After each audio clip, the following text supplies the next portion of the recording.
Moses, a crow known for its high intelligence and emotional capacity, exhibited signs of mourning when he discovered that his closest companion had apparently passed away.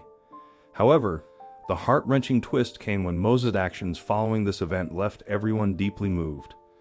Woloson and Ann Collito, an elderly couple who resided in a peaceful location on the outskirts of North Attleboro, Massachusetts, were the owners of the beloved crow. They had been married for over 50 years, and in that time, they had made quite the amazing life for themselves. Not only had they created a warm and loving home that they had lived in for most of their married life, but they lived comfortably, able to do and enjoy the things that they wanted to in their twilight years. The couple had always been animal lovers, and over the course of their many years together, they had owned many different kinds of animals, from cats to dogs, rats and mice to fish, and even larger animals like horses, and even at one point an alpaca. Suffice it to say, Woloson and Ann enjoyed the fun and exciting challenges that owning an animal brought. Woloson and Ann had of course had children, 2 wonderful sons, that had grown up to become handsome, respectable, and successful men in their own right. They had moved away to various parts of the country while pursuing their careers, and Woloson and Ann couldn't have been prouder of them. They had always tried to install their own passions and values in their boys, and that included their love of animals. As children, the boys would help their parents feed, clean, and care for the various pets that they had in and around the house. It was a fantastic way of teaching them responsibility in a safe and controlled way. But when their sons had moved out, Woloson and Ann were faced with a bit of a dilemma. Should they stop owning pets?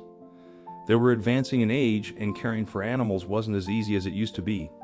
As much as they loved animals, this might have been the time to hang up their animal-owning hats and admit that those days were over, so that's what they did. And for a while, they lived a quiet life, happy in each other's company, until one day they discovered a small and furry visitor in their backyard. Woloson woke up early one morning and went to make himself a pot of coffee. Peering out of the window, he noticed a small black object in the middle of the yard.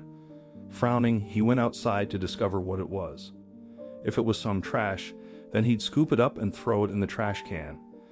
But much to his surprise, the black shape started to move as he got closer.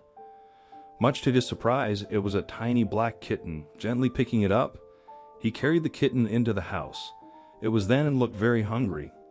The kitten had clearly been abandoned by its mother for some reason. Woloson woke Ann and explained what he had found. Together they tried to feed the little animal, but it seemed uninterested in food, all the while wiggling and squirming as if it wanted to escape. Still, after it had eaten and drank a little more, he returned it to the spot where he found it outside. Not only did Woloson and Ann not want any more pets, but they were expecting the mother to maybe come back and look for her kitten. As he walked away, though, something very strange happened. Something that neither Woloson nor Ann could ever have predicted.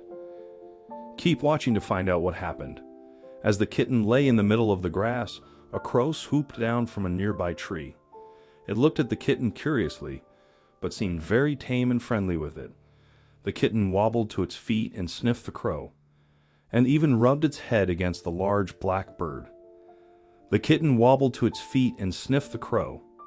The crow was larger than the kitten, but what was clear was that these 2 animals knew each other and were, in fact, unlikely friends. From a distance, Woloson and Ann watched as their 2 best friends played in their own little way.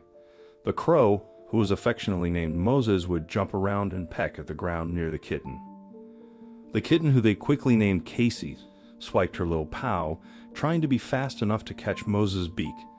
Moses would sometimes fly down and shade Casey when the sun was beating down, or sit alongside her when it got colder in the evening. He would even bring her sticks, and even bugs and worms as little gifts. It really was an adorable friendship that Woloson and Ann loved to see flourish. This playful behavior went on for close to a week, with the crow coming and playing with the kitten.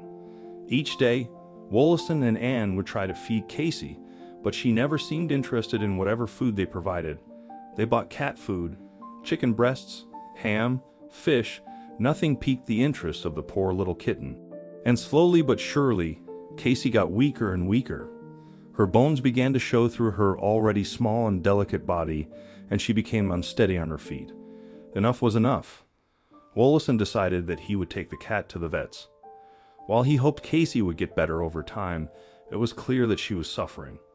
As he picked her up and placed her into a cage, he noticed Moses watching on from a nearby tree.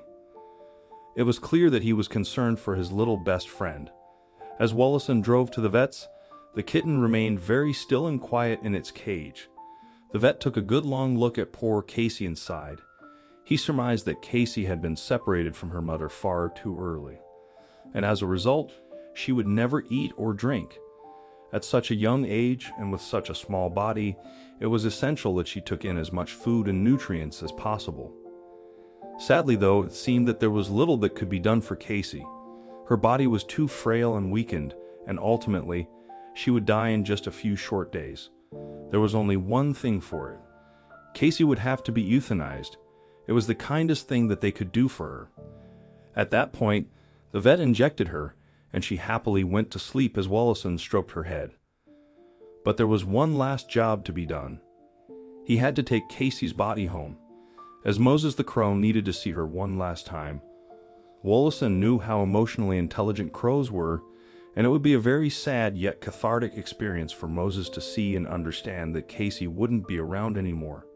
So when he arrived home, Woloson and Ann gently placed Casey's body on the ground in the place where she and Moses always play. The crow flattered down and sat by Casey's still body. He looked curiously, tilting his head from side to side as if trying to understand why his best friend wasn't playing with him. After a few moments, he let out a loud squawk and flew away. It was as if he understood what was going on.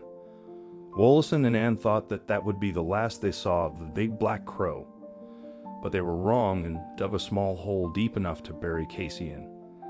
Casey might not have been their kitten, but they had grown attached to her all the same.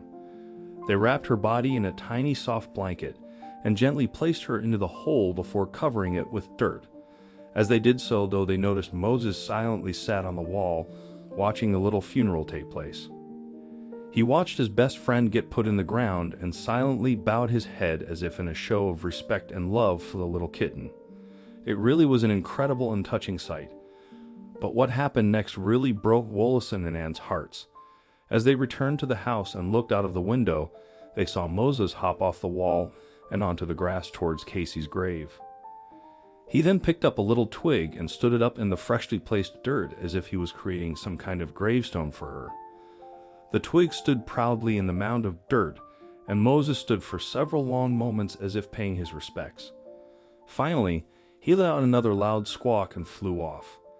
Woloson and Ann had tears flowing down their faces. The act of kindness and warmth demonstrated between two unlikely friends in this story is truly heartwarming. Although the Collito never crossed paths with Moses again, they often heard his calling in what seemed like visits to his dear friend Casey now.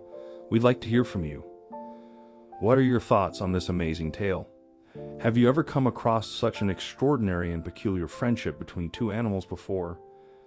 As always, we appreciate and value your opinions, so feel free to share them with us in the comments section below.